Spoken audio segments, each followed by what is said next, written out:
하나님의 말씀 보겠습니다. 사도행전 7장 17절부터 37절까지입니다.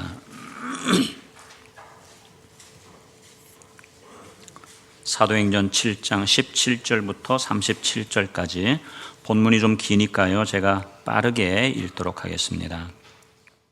하나님이 아브라함에게 약속하신 때가 가까움에 이스라엘 백성이 애굽에서 번성하여 많아졌더니 요셉을 알지 못하는 새 임금이 애굽 왕 위에 오르매 그가 우리 족속에게 교활한 방법을 써서 조상들을 괴롭게 하여 그 어린 아이들을 내버려 살지 못하게 하려 할세. 그때에 모세가 났는데 하나님 보시기에 아름다운지라 그의 아버지의 집에서 석 달 동안 길리더니 버려진 후에 바로의 딸이 그를 데려다가 자기 아들로 기르매 모세가 애굽 사람의 모든 지혜를 배워 그의 말과 하는 일들이 능하더라. 나이가 40이 되매 그 형제 이스라엘 자손을 돌볼 생각이 나더니 한 사람이 원통한 일 당함을 보고 보호하여 압제받는 자를 위하여 원수를 갚아 애굽 사람을 쳐 죽이니라. 그는 그의 형제들이 하나님께서 자기의 손을 통하여 구원해 주시는 것을 깨달으리라고 생각하였으나 그들이 깨닫지 못하였더라. 이튿날 이스라엘 사람끼리 싸울 때에 모세가 와서 화해시키려 하여 이르되 너희는 형제인데 어찌 서로 해치느냐 하니 그 동물을 해치는 사람이 모세를 밀어뜨려 이르되 누가 너를 관리와 재판장으로 우리 위에 세웠느냐? 네가 어제는 애굽 사람을 죽인 것 같이 또 나를 죽이려느냐 하니 모세가 이 말 때문에 도주하여 미디안 땅에서 나그네 되어 거기서 아들 둘을 낳으니라. 40년이 참에 천사가 시내산 광야 가시나무 떨기 불꽃 가운데서 그에게 보이거늘 모세가 그 광경을 보고 놀랍게 여겨 알아보려고 가까이 가니 주의 소리가 있어 나는 내 조상의 하나님 즉 아브라함과 이삭과 야곱의 하나님이라 하신대 모세가 무서워 감히 바라보지 못하더라. 주께서 이르시되 네 발의 신을 벗으라. 내가 서 있는 곳은 거룩한 땅이니라. 내 백성이 애굽에서 괴로움 받음을 내가 확실히 보고 그 탄식하는 소리를 듣고 그들을 구원하려고 내려왔노니 이제 내가 너를 애굽으로 보내리라 하시니라. 그들의 말이 누가 너를 관리와 재판장으로 세웠느냐 하며 거절하던 그 모세를 하나님은 가시나무 떨기 가운데서 보이던 천사의 손으로 관리와 속량하는 자로서 보내셨으니 이 사람이 백성을 인도하여 나오게 하고 애굽과 홍해와 광야에서 40년간 기사와 표적을 행하였느니라. 이스라엘 자손에 대하여 하나님이 너희 형제 가운데서 나와 같은 선지자를 세우리라 하던 자가 곧 이 모세라. 아멘. 우리가 보는 이 사도행전 7장의 내용은 스데반 집사의 설교입니다. 이 설교는 다른 게 아니고 지금 스데반이 성전과 율법을 모독했다라고 하는 그 죄목으로 지금 예루살렘 공회 앞에 죄인으로 서 있는 거예요. 그때 대제사장이 이 스데반을 향하여 네가 진짜로 성전과 율법을 모독했느냐? 그것이 사실이냐? 물어볼 때에 그것에 대한 답변으로 지금 이 설교를 쭉 하고 있는 것입니다. 그러면서 이 설교의 내용은 아닙니다. 나는 성전을 모독하거나 율법을 모독한 적이 없습니다. 라고 하면서 이제 성전이 무엇인가, 성전에 대해서 더 정확한 그 의미를 그들에게 가르쳐 주고 있는 것이지요. 그것은 이제 아브라함과 요셉, 모세, 다윗 이러한 믿음의 조상들을 통해서 하나님이 과연 어떻게 행하셨고 성전을 어떻게 이루어 가셨는가라고 하는 것을 쭉 이 긴 설교를 통해서 설명하고 있습니다. 지난주에는 우리가 요셉을 통해서 하나님이 역사하시는 그 하나님의 권능의 역사들을 살펴보았다면 오늘은 이제 모세를 통해서 하나님께서 이루시는 과연 성전이 무엇인가라고 하는 것을 지금 스데반 집사를 통해서 설명하고 있는 것입니다. 애굽에 이스라엘 백성들이 이제 들어갔죠. 그것을 입애굽이라고 하는데 애굽에 들어간 이스라엘 민족은요 굉장히 많이 번성했어요. 오늘 읽었던 본문 17절에 보니까 하나님이 아브라함에게 약속하신 때가 가까움에 이스라엘 백성이 애굽에서 번성하여 많아졌다 그랬어요. 그 민족, 그 백성들의 수가 많아지니까 요셉이 알던 요셉 당시에 있던 그 왕은요 요셉과 함께 있었기 때문에 굉장히 호의적이었어요. 그리고 이 요셉이 애굽을 살렸잖아요. 그러니까 이 바로 왕이 굉장히 호의적이었는데 이제 요셉을 알던 왕이 죽고 난 다음에 다른 새 왕이 올라오니까 그 안에 마음이 덜컥 겁이 나는 거예요. 왜 겁이 나느냐? 이스라엘 민족의 수가 그냥 갑자기 막 불어나는 거예요. 자기들보다 숫자가 더 많아지는 것 같으니까 이제 이들이 막 동맹해가지고 반역을 일으키지는 않을까라고 하는 그러한 것들 때문에 이제 겁이 나게 된 것이죠. 그래가지고 이 이스라엘 백성을 학대하기 시작하는데 이제 온 건축하는데 이 이스라엘 백성들을 다 보내서 그렇게 종으로 사용하는 것입니다. 그리고 민족의 번성을 막기 위해서 이스라엘 백성들이 아들을 낳으면 그 아들을 즉각 어떻게 해요? 나일강으로 갖다가 던져라 라고 그렇게 명령을 내린 것입니다. 여러분, 난세이에 영웅이 난다고 했던가요? 그러한 위급한 상황, 위기의 상황 속에서 모세가 태어나게 되는 거예요. 그런데 오늘 본문에 보니까 20절에 보니까 그때에 모세가 났는데 하나님 보시기에 아름다운지라 그랬어요. 출애굽기 2장 2절에 보면 그의 어머니가 모세를 낳았는데요, 이 아들이 잘생겼다 그렇게 이야기했어요. 여기서 잘생겼다 또는 하나님 보시기에 아름답다라고 하는 이 말은 그저 외모가 멋지고 아름답다, 잘생겼다 그것을 말하는 게 아니에요. 이것은 언약적인 아기, 하나님께서 주신 언약적인 아기라고 하는 그 의미를 가지고 있는 것입니다.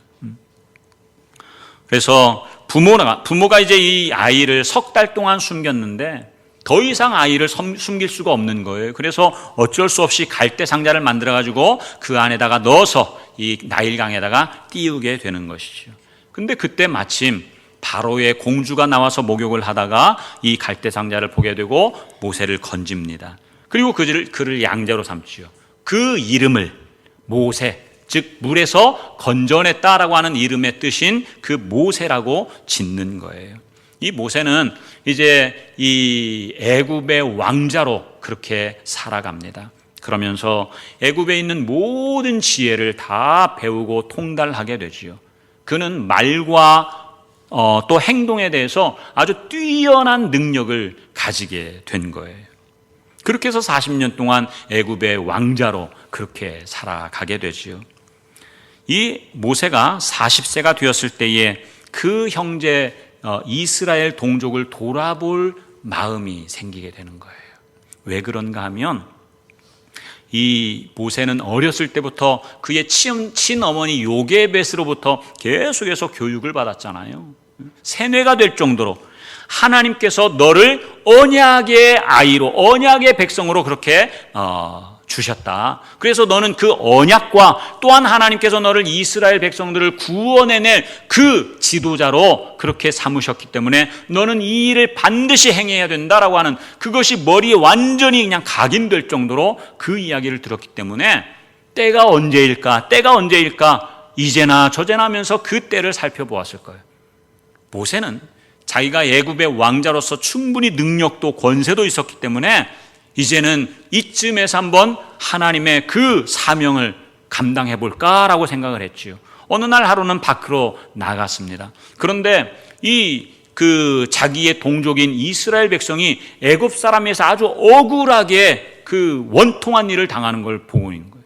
싸움을 하는데 그냥 쉽게 말하면 그냥 막 엄청나게 맞고 있는 것이지요. 그러니까 이 모세가 가가지고 이 원통함을 당하는 그 이스라엘 백성을 위해서 애굽 사람을 쳐 죽입니다. 그리고 모래 속에 감추지요. 그 일이 있고 나서 모세는 어떤 생각을 하느냐면요, 25절 말씀을 한번 보실래요? 25절에 보니까 모세는이에요.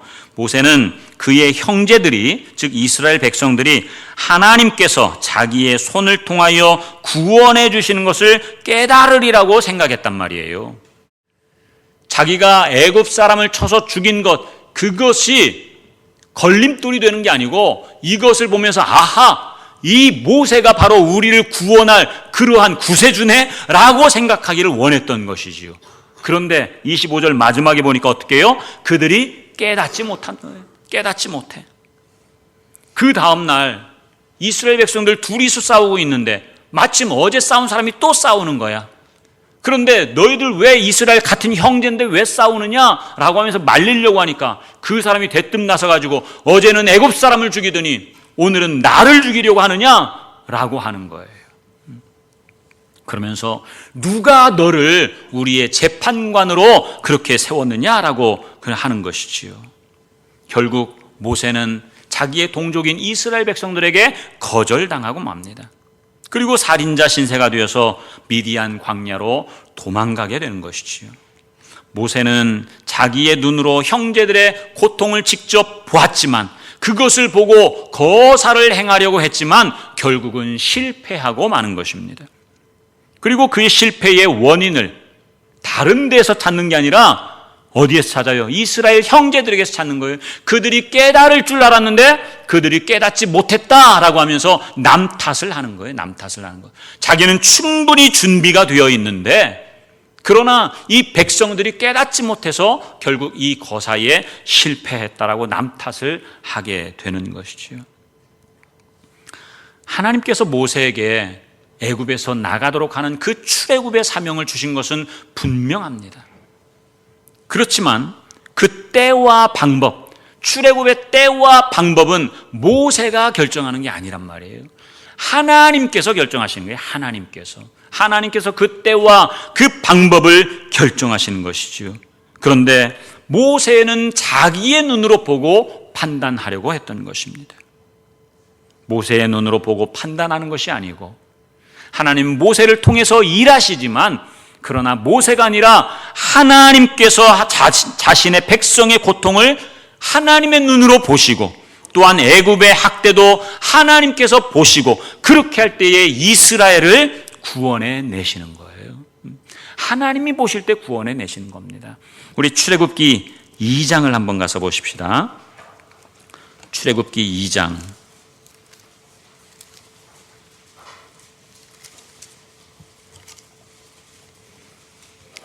11절, 12절 말씀.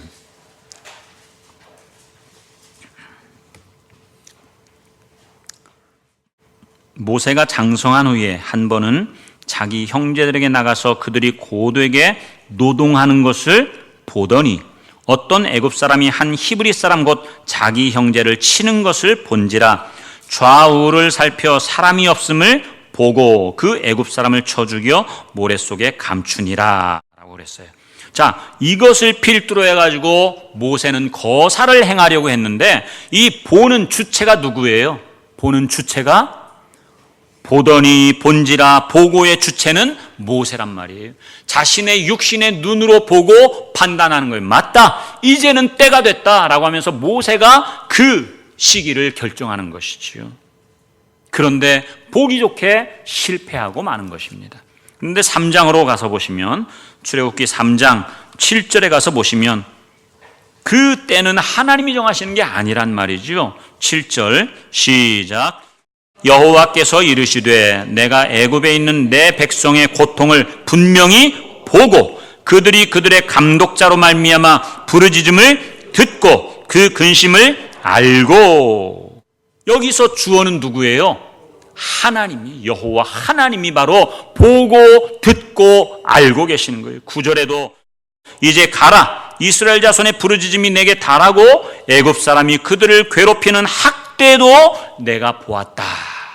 하나님께서 보시는 거예요. 하나님께서. 그게 바로 때가 되는 거예요. 하나님이 정하시는 때라고 하는 말이지요.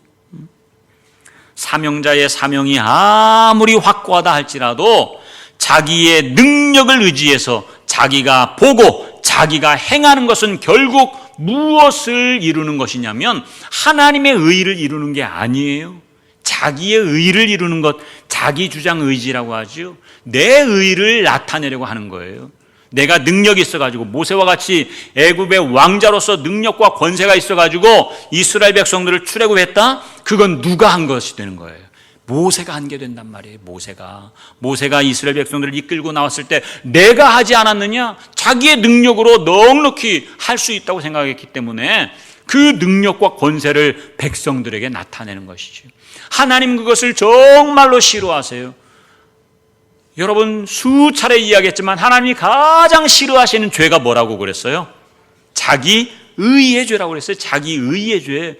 우리는 옛날에는 자기 의라고 하는 것 죄로 쳐주지도 않았어요. 애교쯤으로 봤죠. 애교쯤으로. 그러나 자기 의라고 하는 이 죄는 내가 하나님 되려고 하는 죄란 말이에요. 내가 하나님 되려고 하는 죄. 내가 하나님을 믿는다고 하면서도 그 하나님은 온데간데 없이 던져버리고 내가 그 하나님 자리에 앉으려고 하는 것, 그것이 바로 자기 의의 죄요, 자기 주장 의지라고 하는 거예요. 자기 의로 행하는 모든 일, 내 능력을 가지고 자기 의로 행하는 일은 결국 뭐냐면 하나님의 의에 정면으로 도전하는 것이 되는 거란 말이에요. 그래서 하나님의 의에 도전하는 그 모세를 하나님께서는 사실 실패하게 만드시는 거예요. 그래서 하나님은 사람의 능력이나 사람의 권세로 일하시지 않아요. 오히려 그들을 가장 낮은 자리로 그냥 막 쳐 넣으시는 거예요. 쳐 넣으시는 것. 그래가지고 그 밑바닥에서 내게 있는 모든 힘과 권세들, 내가 가지고 있는 스펙들 다 내려놓게 하시고 그제서야 비로소 하나님께서 그 사람을 통해서 일하신단 말이에요. 여러분, 고린도전서 1장에 보면 하나님께서 전도에 미련한 것으로 그렇게 복음을 전하세요. 전도에 미련한 것. 전도하는 것이 미련한 것이라고 주님이 말씀하신다니까요. 왜요? 하나님은 능력이 있는데 하나님이 마음껏 역사하시면 얼마든지 안 믿는 자들, 불신자들이 주님을 믿고 돌아올 수 있잖아요. 그러나 하나님은 그 복음의 역사, 생명을 주는 복음의 역사를 하나님 혼자서 하시지 않는다는 말이에요. 우리 사람과 함께 하기를 원하는데 어떤 사람을 쓰실까요? 사람의 능력, 어떤 세상적인 스펙, 그러한 인간적인 힘, 그것을 가지고 있는 자를 쓰는 게 아니라고 하는 말이에요. 우리 사람들이 착각하는 게 준비된 자를 쓰신다라고 할 때 이 준비된 게 뭐예요? 세상적인 그러한 능력들, 세상적인 어떤 권력들, 스펙들, 그것 가지고 있는 사람은 하나님이 쓰신다라고 하는데 전혀 그렇지 않다라고 하는 말이에요. 그러한 스펙을 가지고 있는 모세는요, 그 스펙을 완전히 다 버리도록 미디안 광야에 밀어 넣어 버렸어요. 아론은 애굽에 종살이하고 있잖아요, 지금. 그 아론, 아무런 지식도 능력도 없는 아론을 이 모세의 입으로 사용하신다니까요. 세상적인 스펙이나 세상적인 능력, 그러한 것을 준비된 것으로 하나님이 쓰시는 분이 아니고 오히려 그것을 다 내려놓게 만든 다음에 하나님, 나는 할 수 없습니다. 나는 아무것도 아닙니다. 두 손 두 발 다 들고 주님 앞에 나올 때에 그 사람을 통해서 하나님이 역사하시는 거예요. 왜요? 세상의 모든 회사들, 직장은 어때요? 이 땅에서 가장 좋은 사람들, 머리도 똑똑하고 스펙이 있는 그러한 사람들을 쓰지요. 왜요? 그 사람들을 통해서 유익을 얻으려고 그러는 거예요. 그러나 하나님은 그 사람들, 하나님의 능력이 없어서 그 사람의 능력이나 그 사람의 힘을 쓰시려고 하는 게 아니라고 하는 말이에요. 하나님 안에는 스스로 할 수 있는 능력이 충분한데요. 그래서 우리 사람을 쓰시되 사람의 능력, 사람의 권세가 아니라 자기에게 있는 모든 힘을 다 뺀 다음에 오직 주님이 주시는 그 은혜와 그 능력을 가지고 주님의 능력으로 행할 때 그때 비로소 하나님의 일을 주시는 거예요. 하나님이 하시는 거란 말이지요. 기드온을 보십시오. 기드온은 정말로 힘없는 그러한 비겁한 자라고 할까요? 하나님께서 이렇게 미디안 그 백성들을 쳐라, 나가서 쳐라라고 할 때 하나님, 나는 아무것도 아닙니다. 나는 할 수 없습니다. 그러면서 이 추수할 때도 그냥 곡식을 추수하는데도 숨어가지고 하잖아요. 숨어가지고. 가장 연약한 자. 그런데 하나님의 천사가 나타나서 그 기드온을 향하여 뭐라고 그러는 거예요? 이 큰 용사여 하는 거예요. 큰 용사여. 자기 자신은 아무것도 할 수 없는 그러한 정말로 비천하고 미련한 자와 같지만, 그러나 하나님께서는 그런 자를 통해서 하나님의 능력을 부어주시고 하나님의 일을 감당하게 하시는 줄 믿습니다. 그게 하나님의 방법이라고 하는 말이에요. 고린도전서 1장 27절 말씀 한번 우리 볼까요? 고린도전서, 여기 출애굽기 2장을 좀 펴놓고 표시해놓고 고린도전서 1장 27절에서 29절 말씀입니다. 우리가 잘 아는 말씀이에요. 27절부터 29절 시작. 그러나 하나님께서 세상에 미련한 것들을 택하사 지혜 있는 자들을 부끄럽게 하려 하시고 세상에 약한 것들을 택하사 강한 것들을 부끄럽게 하려 하시며 하나님께서 세상에 천한 것들과 멸시받는 것들과 없는 것들을 택하사 있는 것들을 패하려 하시나니 이는 아무 육체도 하나님 앞에서 자랑하지 못하게 하려 하심이라. 아멘. 물론 우리가 이 땅 위에 살면서 세상에 되어지는 일들을 위해서 준비하지요. 그래서 공부도 하고 지식도 쌓고 여러 가지 스펙들을 쌓지만 여러분, 그것이 우리의 목적이 아니라고 하는 거예요. 하나님의 목적은 우리가 이 땅 위에서 잘 되고 잘 먹고 높은 자리에 올라가고 하는 그것이 하나님의 그 뜻이 아니라고 하는 것이죠.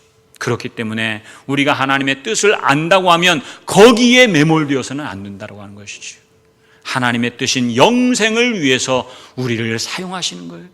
그 영생을 주기 위해서 우리의 입술, 정말로 혀가 뻣뻣하고 입술이 둔한 우리의 입술을 통해서 복음을 전하게 하시고 그 전도에 미련한 것들을 연약한 우리들을 통해서 그렇게 전하기를 원하시는 것이지요.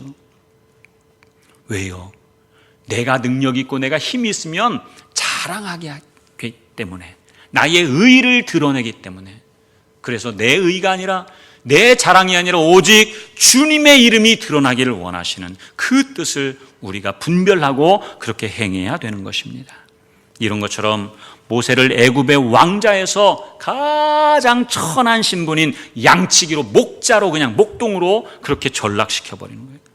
그런데 이렇게 낮추신 분이 누구냐? 하나님이라고 하는 말이에요. 현상적으로 보면 그 애굽에 있는 이스라엘 동족들이 그렇게 한 것처럼 보이지만, 그러나 그게 아니라고 하는 말이죠. 하나님께서 하나님의 주권 가운데 이 모세를 미디안 광야로 보내서 40년 동안 시쳇말로 썩게 만드는 거예요. 썩게. 자기가 가지고 있는 모든 힘들, 여기저기 그냥 다 붙어있는 그러한 힘과 능력, 권세들, 그것들 다 내려놓게 만드는 거예요. 하나님께서 출애굽기 4장에서 이제 가라라고 할 때에 이 모세가 뭐라고 그래요? 나는 아무것도 할 수 없습니다. 혀가 뻣뻣하고 입이 둔합니다. 그런데 오늘 본문에 보면요, 그의 말과 행동이 어땠다고 그랬어요? 능하더라. 애굽의 그 최강대국에서 그 교육을 받으니까 언어나 행동하는 것들이 얼마나 힘있고 씩씩하고 능력이 있는지 모른단 말이죠. 그런데 40년 동안 그 광야에서 썩어버리니까 말도 제대로 할 줄 모르는 아주 미련둥이가 되고 만 것입니다. 그런데 하나님께서 모세를 이렇게 애굽의 왕자에서 양치기로 내리는 그러한 순간에도 이스라엘 백성들은 여전히 애굽의 학대를 받고 그렇게 고통 가운데 있었습니다. 그런데 하나님께서 그들의 고통 소리를 들으시는 거예요. 아브라함과 이삭과 야곱 그들과 맺었던 그 언약의 말씀을 하나님이 기억하십니다. 여기서 말하는 언약이라고 하는 것은 다른 게 아니에요. 아브라함에게 약속하셨던 그 약속인데, 내가 너희의 자손들을 이제는 이 가나안 땅에서 내보내가지고 애굽으로 들어가게 한 다음에 400년 후에 다시 이 가나안 땅으로 인도해 나오겠다라고 하는 것이 언약인 것이죠. 이 언약을 하나님이 기억하신다는 말이에요. 그리고 하나님께서는 이스라엘 자손들을 돌보시고 그들을 또한 기억하십니다. 우리 출애굽기 2장으로 다시 한번 가셔서 보십시다. 출애굽기 2장 24절 25절.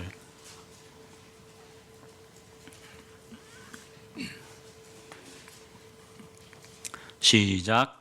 하나님이 그들의 고통 소리를 들으시고 하나님이 아브라함과 이삭과 야곱에게 세운 그의 언약을 기억하사 하나님이 이스라엘 자손을 돌보셨고 하나님이 그들을 기억하셨더라. 아멘. 여기 보니까 계속해서 하나님이 4번 나와요. 4번. 그런데 하나님이 그들의 고통 소리를 들으시고 하나님이 또한 아브라함, 이삭, 야곱에게 세운 언약을 기억하시고 하나님이 이스라엘 자손들을 돌보시고 하나님이 그들을 기억하셨다 그랬어요. 24절과 25절에 똑같은 단어가 두 번 나옵니다. 기억하셨다라고 하는 기억. 그런데 24절에서의 기억과 25절에서의 기억은 전혀 달라요. 우리말로는 기억하셨다 똑같은 말이지만 그러나 히브리어 원어는 전혀 다릅니다. 위에 있는 기억은 24절의 기억은 자카르라고 해가지고 기억하다, remember 그 맞아요. 기억하는 거예요. 옛날에 아브라함, 이삭, 야곱과 맺었던 그 언약을 다시 상기하시는 거예요. 그런데 25절에 나오는 이 기억은 자칼이 아니에요. remember가 아니고 야다예요. 야다. 야다가 뭐예요? 안다라고 하는 말이죠. 안다. 주님께서 그들을, 이스라엘 자손들을 알고 계신다는 말이에요. 알고 계신다. 그들의 무엇을 알고 계실까요?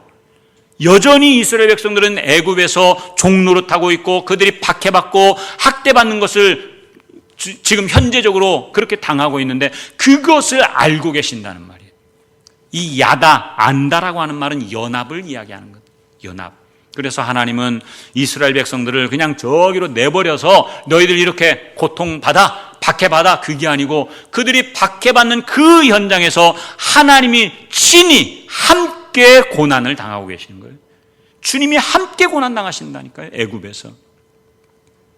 이제 모세가 미디안 양치기가 된 지 40년이 됩니다. 그의 나이 80세가 되지요. 하나님께서는 호렙산 떨기나무 불꽃 가운데서 이 모세를 부르십니다. 모세야, 모세야. 하나님께서는 모세에게 네 발에 신을 벗어라. 네가 선 곳은 거룩한 땅이니라 말씀하시는 거예요. 33절, 오늘 본문 33절 한번 보실까요? 사도행전 7장 33절 시작. 주께서 이르시되 네 발의 신을 벗으라. 네가 서 있는 곳은 거룩한 땅이니라. 스데반 집사님이 지금 설교하는 핵심 내용이 바로 이거예요. 이것을 이야기하려고 하는 거예요. 이것을. 성전에 대해서 변론하고 있는 스데반이 진짜 말하고 싶은 것이 바로 이거예요. 성전은 유대인들이 바라보는 육신의 눈으로 보는 그 크고 화려하고 아름답게 지어진 미석으로 지어진 그 건물 성전, 예루살렘 성전, 그것을 넘어서 그것보다 먼저 된 성전이 있었다라고 하는 것을 지금 스데반 집사님은 이야기하고 있는 것입니다. 참 성전이 무엇일까요? 참 성전은 하나님께서 당신을 계시하시고 당신을 나타내시고 당신께서 친히 말씀하시는 곳, 그 자리가 바로 성전이라고 하는 거예요. 그 자리가. 하나님이 계시는 곳은 어디든지 그 자리가 가장 비천한 자리일지라도, 그 자리가 정말로 진흙탕과 같은 그러한 자리일지라도 하나님이 함께 하시는 곳이 거룩한 땅이요 성전이라고 하는 거예요. 하나님은 이 애굽의 언약을 이루기 위해서 요셉과 함께 하시지요. 또한 야곱에게 함께 하겠다고 그렇게 말씀하시면서 이 창세기 46장에 보면 우리 한번 가서 찾아보십시다. 창세기 46장 3절과 4절을 보시면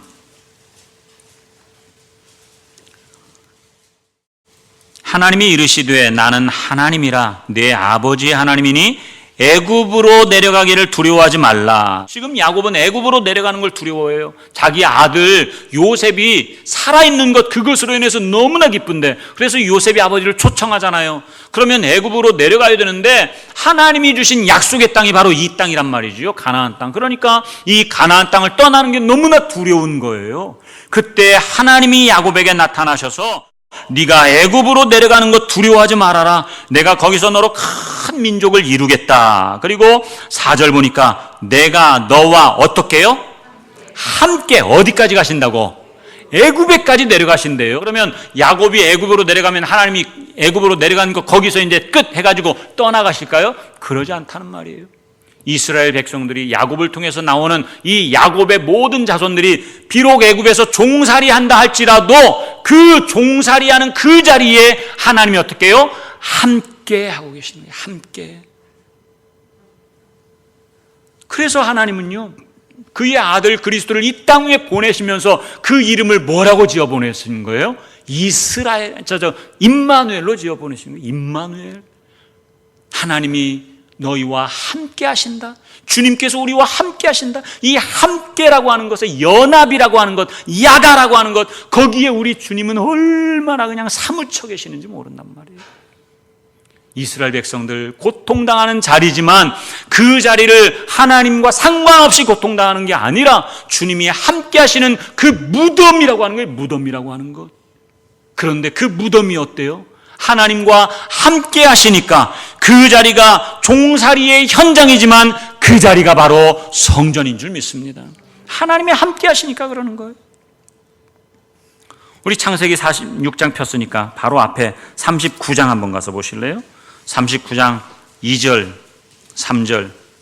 우리 잘 아는 요셉이 형통한 그 이야기를 합니다. 요셉은 보디발의 종살이하고 있어요. 그 당시에 노예는 무슨 인격이 있겠습니까? 종살이하면 최고 밑바닥의 인생을 살고 있는데, 그런데 하나님께서 그 요셉을 형통하다라고 말씀하시는 거예요. 왜요? 2절 중간에 보니까 여호와께서 요셉과 함께 하심으로 형통한 자가 되었다라고 하는 이것은 바로 요셉은 비록 종살이한다 할지라도 종살이의 자리가 무엇이다? 성전이라고 하는 말이에요. 성전.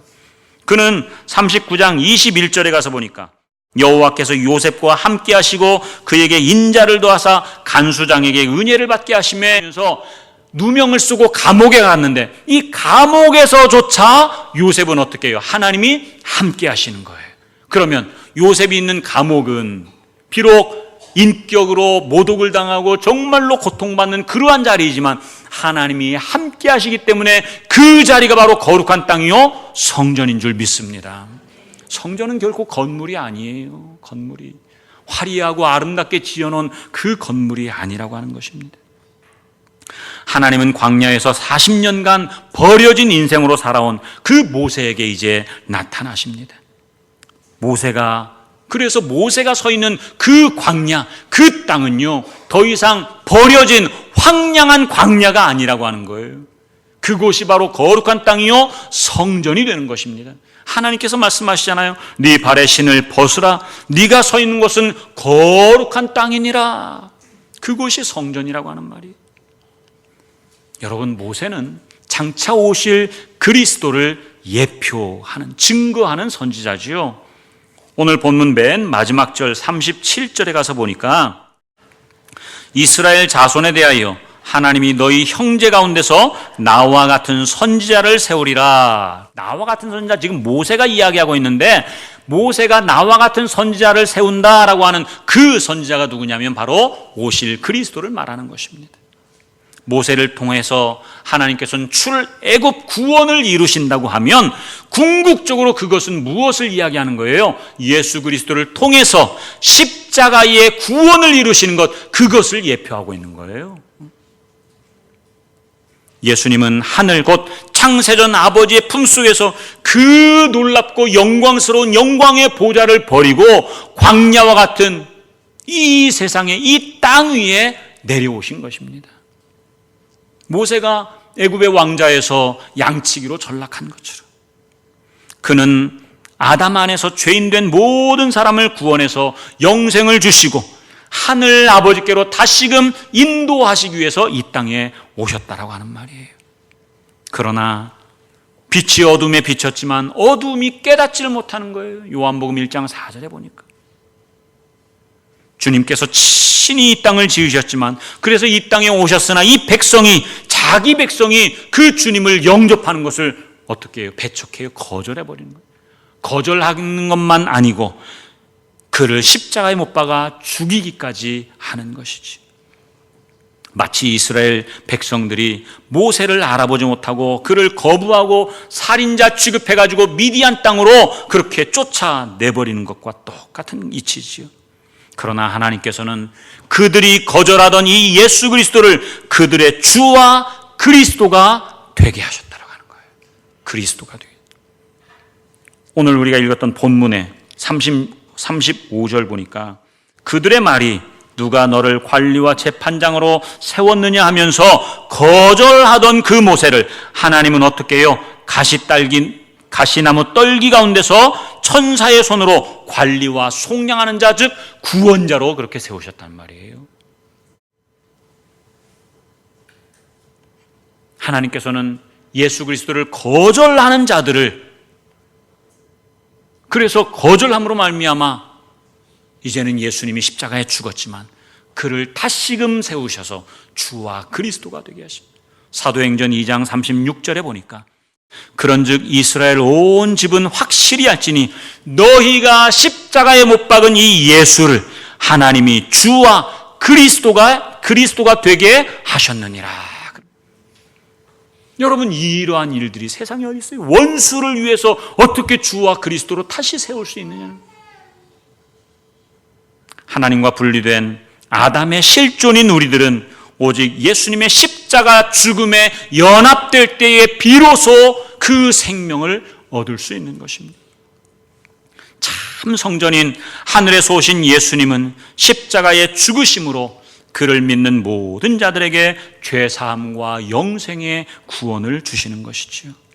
그래서 이제는 참 성전이신 예수님이 동일하게 그를 믿는 우리들에게도 무엇이 되도록? 성전이 되도록, 참 성전이 되도록. 그래서 성전이 된 우리들을 주님은 부르셔서 아버지와 아들과의 사귐의 자리로 우리를 인도해 나가시는 거예요. 여러분, 우리가 주님을 믿는다라고 하는 것은 날마다 주님과 함께 살아가는 걸 말하는 거예요. 일주일에 한 번 교회 와서 이렇게 예배 드릴 때 주님 만나는 거, 그게 아니고 매일매일 주님과 만나는 그 만남이 있어야 그것이 바로 사귐과 교제고 그것이 진정한 영생의 삶이라고 하는 것이지요. 우리는 비록 예수님을 거절하고 십자가에 못 박은 장본인들이지만 이제는 그의 죽음과 합해서 우리도 세례를 받고 또한 그와 함께 장사되어서 새 생명을 얻을 때 진정한 성전이 되는 것입니다. 그 성전 안에서 이제는 나의 뜻과 나의 의의 신발을 벗어버리고 오직 하나님과의 사귐 안에서 날마다 하늘 성전을 바라보고 소망하고 영원을 현재로 이 땅 위에서도 그 영생을 누리는 우리 모든 성도님들 되기를 주님의 이름으로 축원합니다.